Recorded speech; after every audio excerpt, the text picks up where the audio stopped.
Pegue, por favor, a palavra de Deus e vamos abrir no Antigo Testamento, no livro dos Salmos. Salmo de número 15. Eu vou ler apenas o versículo 1 para começar. Salmo 15 e versículo 1. Achar o livro dos Salmos é fácil, né? Já achou, né? A Bíblia parece que tem um sensor para achar os salmos, né? Põe o dedo no meio, pronto, já abriu. Vamos ler? Está escrito assim: Senhor, quem habitará no teu tabernáculo? Quem morará no teu santo monte? É uma pergunta que o salmista Davi está fazendo durante uma oração. Ele está orando e na sua oração ele pergunta: Senhor, quem habitará no teu tabernáculo? Quem morará no teu santo monte? Eu vou ler pela terceira vez e quero ouvir cada pessoa que está comigo aqui na sede da Paz e Vida em João Pessoa, Paraíba, Brasil, repetindo esta parte da oração do salmista Davi. Olhe para os céus e como se fosse você que estivesse orando, diga: Senhor, quem habitará no teu tabernáculo? Quem morará no teu santo monte? Quem crê que Deus tem a resposta para nos dar?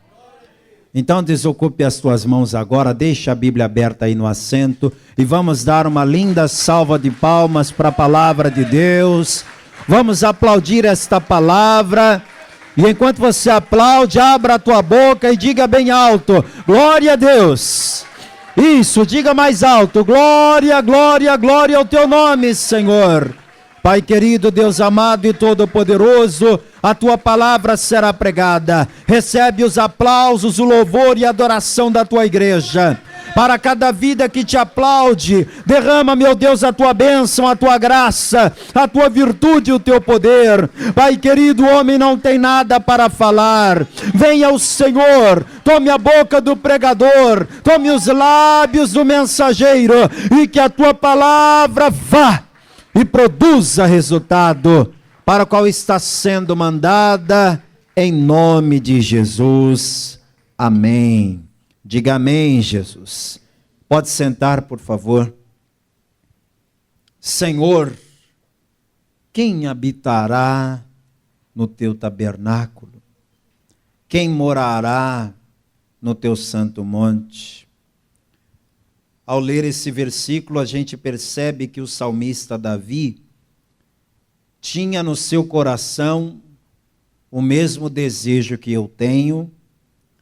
E eu acho que mesmo eu não conhecendo o teu coração, eu acho que você também tem esse desejo, que é o desejo de habitar no santo monte do Senhor, habitar lá no céu com Ele. Quem tem esse desejo?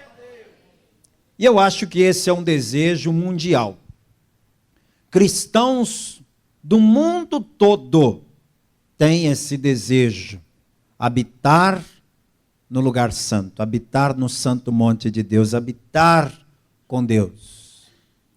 Só que, curiosamente, enquanto nós temos o desejo de habitar com Deus, Deus, por sua vez, tem um desejo oposto ao nosso.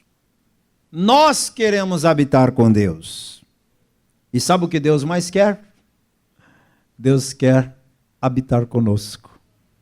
Olha que curioso. Enquanto todo mundo quer habitar com Deus lá no céu, o desejo de Deus sempre foi habitar com o homem, ter comunhão com o homem na terra. Veja que quando Deus criou o primeiro homem e a primeira mulher, Deus os colocou no jardim do Éden. E diz a palavra de Deus que todos os dias, no final da tarde, na viração do dia, Deus os visitava ali. Todo dia. O que isso mostra? O desejo de Deus de habitar conosco. Aí o ser humano pecou e estragou tudo, mas pela vontade de Deus, todo dia Deus ainda continuaria visitando o ser humano, porque Deus sempre quis isso, ter comunhão com a gente. Aí depois que Deus levantou Moisés e tirou o povo de Israel da escravidão no Egito, Deus se manifestou a Moisés no monte e falou com ele sobre esse desejo.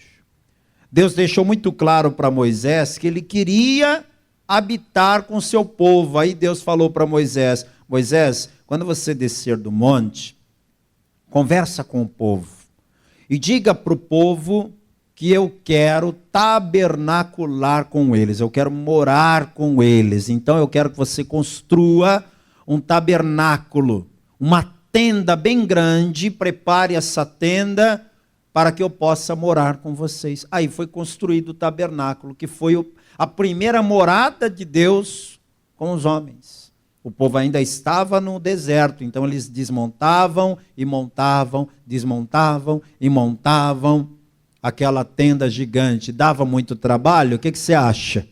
Com certeza.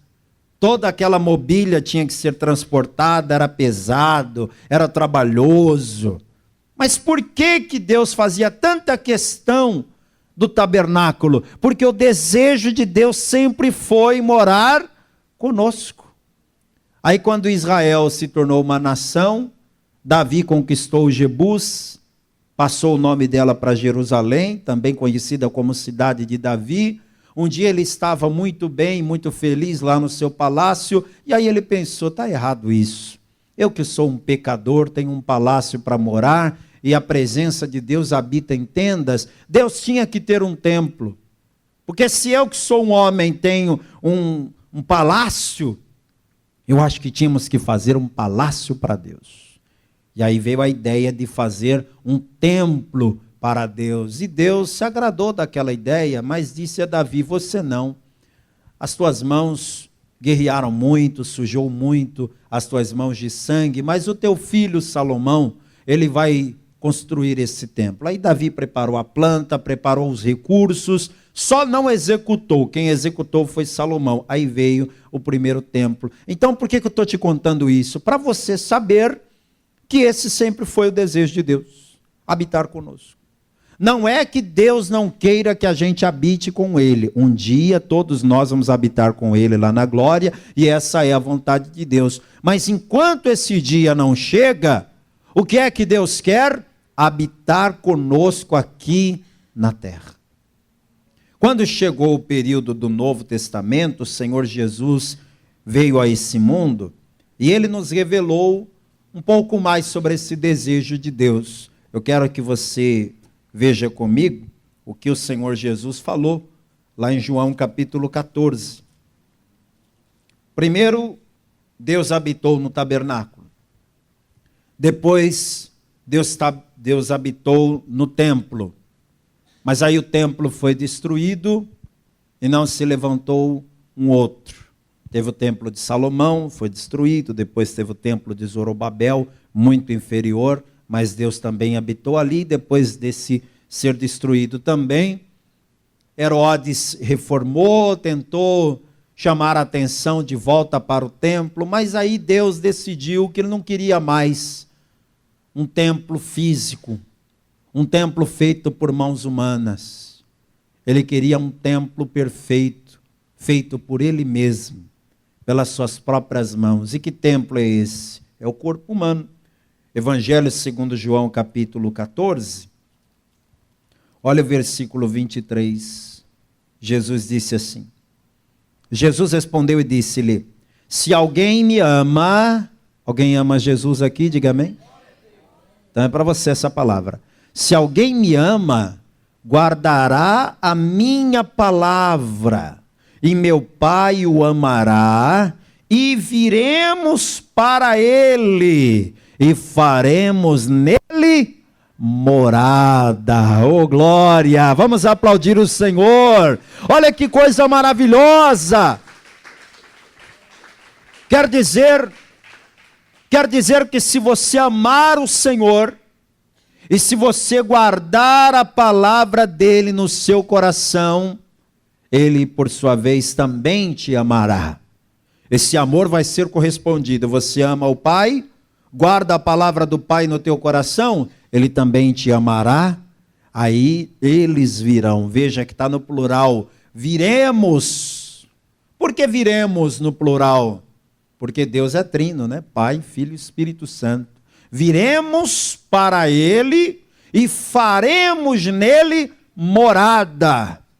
Eu quero te perguntar aqui, eu quero ouvir a resposta. Você quer morando dentro de você o Pai, o Filho e o Espírito Santo? Quem quer? Você quer ser a morada do Deus vivo? Quer? Pois fique você sabendo que é exatamente isso que Deus sempre quis. Habitar em nós. O apóstolo Paulo, com muita sabedoria dada por Deus, entendeu isso e tentou explicar isso para os cristãos da cidade de Corinto. Porque os irmãos lá de Corinto, eles estavam acabando cometendo coisas que desagradavam a Deus. Atitudes pecaminosas em relação ao corpo. E deixa eu te falar uma coisa, o mundo utiliza frases como meu corpo, minhas regras. O mundo utiliza frases como eu sou dono do meu nariz, como eu faço da minha vida o que eu quiser, eu faço o que me der na telha. Já ouviu essas frases? Como se o corpo humano fosse uma coisa nossa. E não é bem isso, não. Você está achando que você é dono de alguma coisa? Você não é dono nem do teu próprio nariz. Você não é dono de nada, eu não sou dono de nada. Este corpo aqui pertence a alguém. Alguém que comprou e pagou. E fez desse corpo o seu templo. Abra a tua Bíblia comigo na primeira carta que Paulo escreveu aos Coríntios. Me acompanhe, por favor, lá no capítulo 6. Versículo 18 em diante. O apóstolo Paulo está dando uma bronca naquela igreja que estava se contaminando com a prostituição. Aí ele disse para eles, fugir da prostituição. Todo pecado que o homem comete é fora do corpo, mas o que se prostitui peca contra o seu próprio corpo. Versículo 19. Ou não sabeis que o nosso corpo é o templo do Espírito Santo, que habita em vós, proveniente de Deus, e que não sois de vós mesmos. Você não sabia, não? Você não é dono de si mesmo. Você é templo do Espírito Santo. Versículo 20. Porque fostes comprados por bom preço. Alguém aqui sabe qual foi o bom preço pelo qual eu e você fomos comprados? Quem aqui sabe qual foi esse bom preço? Esse bom preço não foi prata, não foi ouro, não foi pedras preciosas. O bom preço pelo qual eu e você fomos comprados foi o sangue precioso do Senhor Jesus Cristo. O maior e melhor preço que já existiu. Esse foi o preço que Deus pagou. Fostes comprados por bom preço, glorificai, pois, a Deus no vosso corpo e no vosso espírito, os quais pertencem a Deus. Tem gente que acha que é só o espírito que pertence a Deus, né? Porque lá em Eclesiastes 12:7 diz que quando a pessoa morre, o pó volta à terra como era, e o espírito volta para Deus que o deu. Então as pessoas acham que o espírito é de Deus, e o corpo é nosso, a gente faz com ele o que quer. Não. Você está aprendendo agora na palavra que tanto o nosso corpo quanto o nosso espírito pertencem a Deus, porque Ele comprou com o sangue precioso de Cristo. Então é nossa obrigação fazer desse corpo a morada perfeita para Deus, para o Espírito Santo habitar. Mas vamos ser honestos. Você acha que Deus está habitando no corpo de todo mundo? Responde para mim, sim ou não? Deus está habitando no corpo de todo mundo? O Espírito Santo habita no corpo de todo mundo? Não. Não porque Deus não queira, Deus quer, sempre quis. Mas por que Deus não consegue habitar? Por que a presença de Deus não habita no corpo de todo mundo? Porque existe algo que atrapalha. Existe algo que separa o homem de Deus, é o pecado. Isaías capítulo 59, vamos rapidinho lá. Hoje você vai passear um pouco na Bíblia comigo, tá a fim de passear? Hã? Quer passear? Vamos passear na Bíblia? Isaías 59, versículo 1. Eis que a mão do Senhor não está encolhida, para que não possa salvar, nem o seu ouvido agravado para não poder ouvir, mas as vossas iniquidades fazem divisão entre vós e o vosso Deus, e os vossos pecados encobrem o seu rosto de vós, para que vos não ouça. Não é que Deus não queira habitar com a gente, mas é que o pecado que a gente comete afasta a presença de Deus de cada um de nós. Então Deus quer habitar com o ser humano, mas por causa do pecado ele não consegue. Quem está compreendendo a mensagem até aqui? Mas tem um jeito, e o jeito é você purificar esse templo aqui, que é o teu corpo. Se o teu corpo for purificado, então esse templo que é o teu corpo estará pronto, estará apto para ser a morada do Espírito Santo. Então agora eu quero voltar com você lá no Salmo 15, onde nós começamos a mensagem, e agora eu quero ler o Salmo inteiro, porque eu tinha lido só o versículo 1, agora eu vou ler o Salmo inteiro, são 5 versículos. Mas desses 5 versículos o salmista deixa claro o que é que cada um de nós precisa fazer para que o Espírito Santo habite em nós. Salmo 15, verso 1 em diante. Senhor, quem habitará no teu tabernáculo? Quem morará no teu santo monte? Aquele que anda em sinceridade e pratica a justiça e fala verazmente segundo o seu coração. Aquele que não difama com a sua língua, nem faz mal ao seu próximo, nem aceita nenhuma afronta contra o seu próximo. Aquele a cujos olhos o réprobo é desprezado, mas honra os que temem ao Senhor. Aquele que mesmo que jure com dano seu, não muda. Aquele que não empresta o seu dinheiro com usura, nem recebe subornos contra o inocente. Quem faz isto nunca será abalado.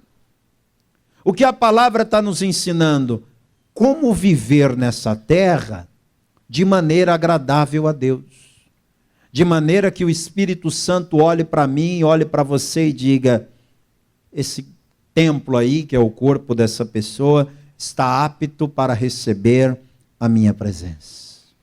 Eu vou te mostrar aqui, destrinchando esse versículo, esse Salmo 15, vou te mostrar aqui, que só nesse Salmo a gente percebe a maior parte dos sentidos humanos. É como se o salmista estivesse dizendo tudo que a gente precisa fazer para que o nosso corpo seja verdadeiramente a morada do Espírito Santo, porque fomos criados para isso. Só que isso não acontece em muitos casos por causa do pecado. Então vamos lá. Quem morará no seu santo monte? Aquele que anda em sinceridade. Andar, como é que a gente anda? A gente usa o que para andar? Os pés. Então escreve aí do lado, se tiver espaço na tua Bíblia, aquele que anda, escreve aí pés. Para eu habitar na presença de Deus, para eu morar no seu lugar santo, eu tenho que vigiar os meus pés. Para onde que os meus pés estão me levando, hein? Às vezes, amados, a gente permite que os nossos pés tropecem, às vezes a gente permite que os nossos pés se desviem do caminho do Senhor, às vezes a gente permite que os nossos pés se misturem com outros que estão numa caminhada diferente da nossa. Já que nós estamos no livro dos Salmos, vem comigo no Salmo 1, e olha aí o versículo 1. Salmo número 1, versículo 1 também. Bem-aventurado o varão que não anda segundo o conselho dos ímpios, nem se detém no caminho dos pecadores, nem se assenta na roda dos escarnecedores. Se eu quero ser a morada do Espírito Santo, eu não posso permitir que os meus pés andem neste caminho que o ímpio está me aconselhando, no caminho dos pecadores. Eu não posso permitir que os meus pés se detenham nesse caminho tortuoso. Você sabe qual é o tipo de conselho que o ímpio dá, né? Qual que é o conselho que o ímpio dá? O ímpio vai chegar para você e dizer assim, bora tomar uma? Não é assim que o povo fala aqui? Bora tomar uma? Vamos para a balada? Vamos para a festa? Vamos para o forró? Vamos para não sei onde? E se você não vigiar, os teus pés vão te levando. Se você não vigiar os teus pés, toca um forrozinho ali, daqui a pouco os seus pés estão... Se você não vigiar os teus pés, daqui a pouco você está seguindo o caminho dos ímpios. O caminho do Senhor é para cá e você está indo para um caminho diferente. Não deixe isso acontecer. Que os teus pés te levem sempre para lugares onde a presença de Deus habita. Ah, vai ter um louvor e adoração em tal lugar. Eu vou. Vai ter um culto especial. Eu vou. Vai ter vigília. Eu vou. Vai ter isso e aquilo. É de Deus. Eu vou. Meus pés estão sempre me levando para o caminho do Senhor, para a presença de Deus. Voltando ao Salmo 15. O salmista está perguntando, quem, Senhor, habitará no teu tabernáculo? Quem morará no teu santo monte? Aí ele responde, aquele que pratica a justiça e fala verazmente segundo o seu coração. Do lado de fala, escreva aí, como é que a gente fala? Usando o que a gente fala? A boca, né? Escreva aí boca. E fala verazmente segundo o seu coração. Agora me chama a atenção aqui que boca e coração estão interligados. Reparou no versículo? Ele fala verazmente segundo o seu coração. Quer dizer que boca e coração estão interligados. Jesus uma vez disse que a boca só fala daquilo que o coração está cheio. Um dia os fariseus disseram assim, Jesus, os seus discípulos não lavam as mãos 7 vezes antes de comer, igual os fariseus fazem? E aí Jesus falou, não, eles não fazem isso. E eu não ensino isso para eles, sabe por quê? Porque o que contamina o homem não é o que entra pela boca, é o que sai dela, porque o que sai da boca saiu de dentro do coração.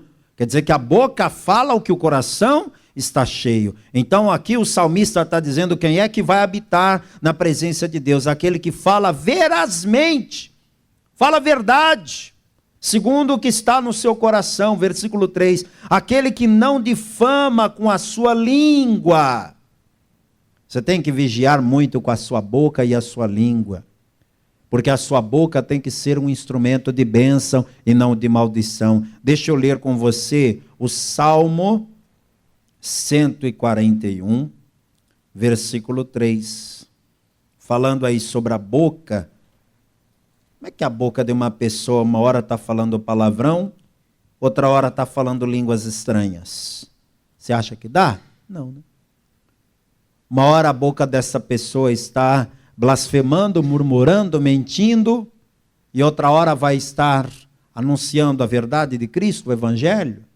Salmo 141, é o salmista Davi de novo que está dizendo. E ele fala, põe, ó Senhor, uma guarda à minha boca. Guarda a porta dos meus lábios. Ele está orando e dizendo, Senhor, coloca uma vigia na minha boca, para não deixar eu falar bobagem. Para não deixar eu falar besteira, para não deixar eu falar aquilo que não convém, aquilo que não edifica. Olha o Salmo 34, olha o versículo 13, Salmo 34, versículo 13, ainda falando da boca e da língua. A língua está onde? Dentro da boca. É a língua que nós temos que tomar muito cuidado. Guarda a tua língua do mal, e os teus lábios de falarem enganosamente. Pastor, e qual que é o problema tão grave assim de falar uma mentirinha de vez em quando? Quem nunca? O que tem? Às vezes a mentirinha é necessária. Às vezes a mentirinha é para manter o clima agradável. Às vezes a mentirinha é para evitar a briga do casal. Às vezes a mentirinha é para não tomar bronca do chefe. Às vezes a mentirinha é para o filho parar de chorar. O que tem, né? Pois é, o diabo gosta muito de pintar de dourado o pecado para que você olhe e não veja maldade. Para que você olhe e não veja nada de ruim. Só que a raiz da mentira é o próprio Satanás, porque quem foi o primeiro mentiroso? Quando Jesus disse em João 8,44 que o diabo é o pai da mentira, é pai no sentido de quê? De criador, do primeiro a usar esse recurso. O diabo foi o primeiro a mentir e mente até hoje. Então, quando alguém usa a sua boca e a sua língua para falar enganosamente, ela não pode ser o templo do Espírito Santo, ainda que Deus queira, porque esta língua está se contaminando. Volte ao Salmo 15, por favor. Vamos lá, continue. Estou no versículo 3, agora na parte B. Nem faz mal ao seu próximo, nem aceita nenhuma afronta contra o seu próximo. Aqui, na parte B do versículo, nós temos os ouvidos. Porque se eu não vou aceitar a afronta, a calúnia contra o meu próximo, é o mesmo que dizer que eu não vou dar o quê? Ouvidos. Quando alguém vier falar mal, quando alguém vier fofocar, quando alguém vier semear a discórdia, a intriga, eu não vou dar ouvidos. E infelizmente, tem muitas pessoas que têm essa cultura, né? De ficar fazendo comentários sobre a vida alheia, sobre a atitude que alguém tomou, sobre a postura, sobre o comportamento, sobre a aparência, sobre tudo. Tem gente que gosta, isso é uma cultura que existe, infelizmente, mas não é uma cultura do céu. E quem aqui quer fazer parte do reino dos céus? Então começa a se acostumar com a cultura do céu, e não com a cultura da terra, não com a cultura desse mundo. Veja comigo, por favor, no livro de Jó, capítulo 34, você tem que vigiar com os teus ouvidos também, porque Jó, que foi um homem muito sábio, Jó viveu na época de Abraão. Você lê na Bíblia o livro do Jó, no meio da Bíblia, aí você tem a impressão que ele viveu na época de Davi, né? Porque está perto do Salmo, mas não. A Bíblia não está em ordem cronológica, viu? Você pode observar isso. Em vários momentos, os livros da Bíblia nem sempre estão um do lado do outro por questão de tempo, e sim por questão de organização. O livro de Jó só está no meio da Bíblia porque ele é um livro poético. E assim também é o livro dos Salmos e dos Provérbios e dos Eclesiastes. Mas se a Bíblia estivesse em ordem cronológica, o livro do Jó estaria logo em seguida ao de Gênesis, porque Jó viveu na era patriarcal. Jó 34, versículo 3, olha o que o sábio Jó diz. Porque o ouvido prova as palavras, como o paladar prova a comida. Sensacional, né? Que comparação. Quer dizer que o ouvido prova as palavras. Quando você vai se alimentar, primeiro você vê a comida e sente vontade. Eu, pelo menos, sou assim, quem também é. É também, né? Você vê aquela comida bonita, porque quando a comida está feia demais, não dá nem vontade de comer, né?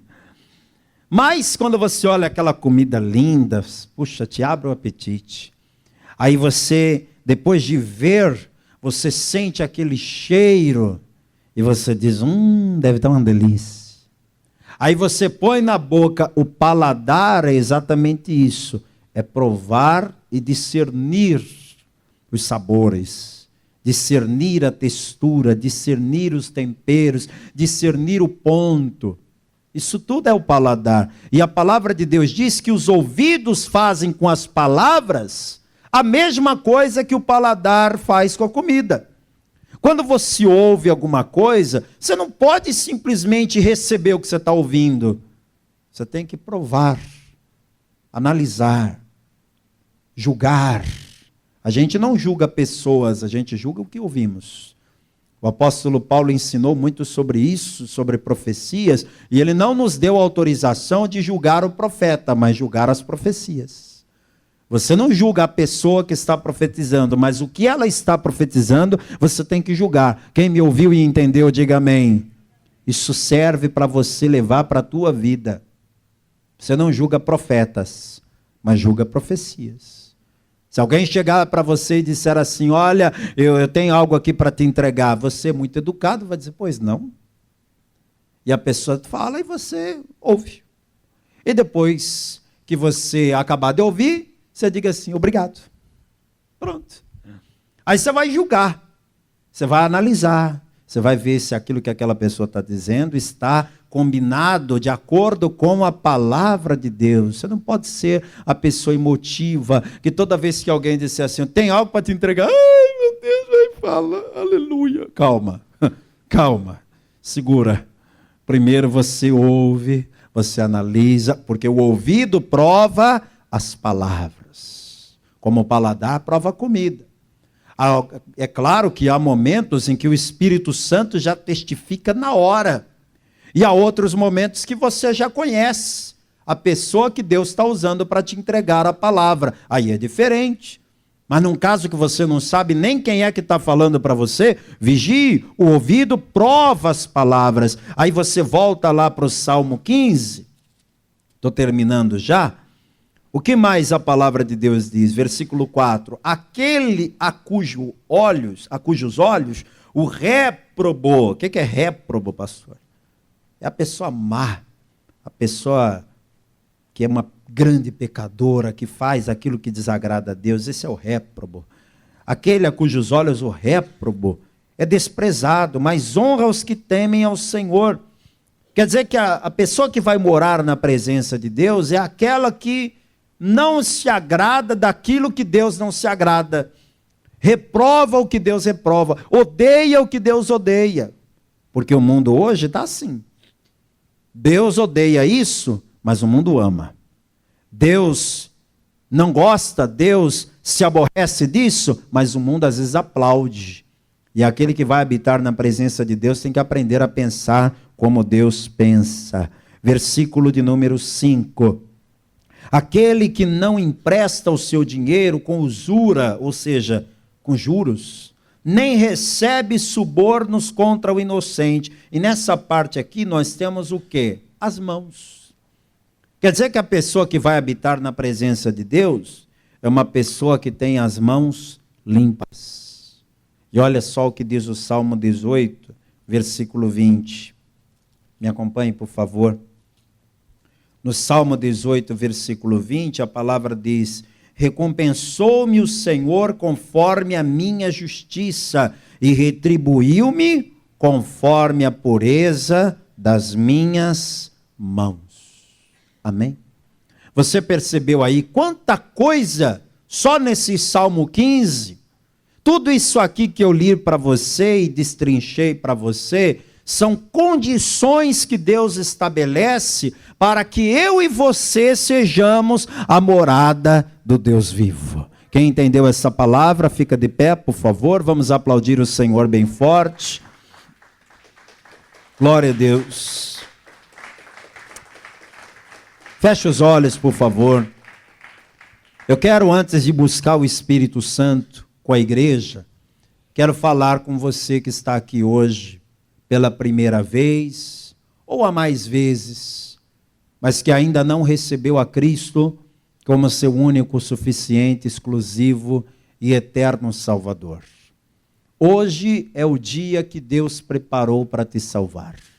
Hoje é o dia que Deus designou para escrever o seu nome no livro da vida. Tem alguém aqui entre nós que quer entregar a vida a Jesus e recebê-lo como seu único Senhor, como seu único Salvador? Tem? Levante a mão se tem alguém. Pastor, eu quero entregar minha vida para Jesus hoje. Eu quero, pastor, receber a Cristo como meu Senhor, como meu Salvador. Tem alguém que quer fazer isso hoje? Quem aqui já fez isso? Levante a mão, quem já fez. Muito bem. Mas eu tenho um segundo apelo para fazer. Esse apelo é para você que diz assim: pastor, eu já entreguei a minha vida a Jesus. Me lembro bem, foi aqui nessa igreja, ou foi numa outra igreja, foi há tanto tempo atrás, não importa onde ou quando foi. A questão é, você está perseverando? Você está firme na presença de Deus? Há milhares de pessoas que um dia entregaram a vida a Jesus, um dia receberam Jesus como Senhor e Salvador, mas se afastaram da casa do Pai. Se você se afastou da casa do Pai, se você se afastou dos caminhos do Senhor, é tempo de voltar. Tem alguém aqui que se afastou e quer voltar para Jesus? Tem alguém? Levante a mão se tem. Muito bem, deixa eu falar com você. Você que me ouve à distância pelo rádio, me assiste pela TV ou pelo YouTube, no meu canal PR Ademir Pereira, não sei de que forma essa palavra chegou a você. A pergunta é, você quer ser a morada do Espírito Santo? Você quer que Ele faça morada dentro do teu coração? A primeira coisa que você precisa fazer é abrir a porta. Porque ninguém pode entrar numa casa se a porta estiver fechada, concorda? A casa é o teu coração, é o teu corpo. Mas você precisa abrir a porta para o Espírito Santo de Deus entrar. Apocalipse 3:20 tem uma frase do Senhor Jesus dizendo: eis que eu estou à porta e bato. Se alguém ouvir a minha voz e abrir a porta, eu entrarei em sua casa e cearei com ele e ele comigo. A casa é o teu corpo, Ele quer morar aí. Você quer entregar a vida para Jesus aí onde você está? Quer voltar para Jesus? Quer fazer uma aliança com Deus agora?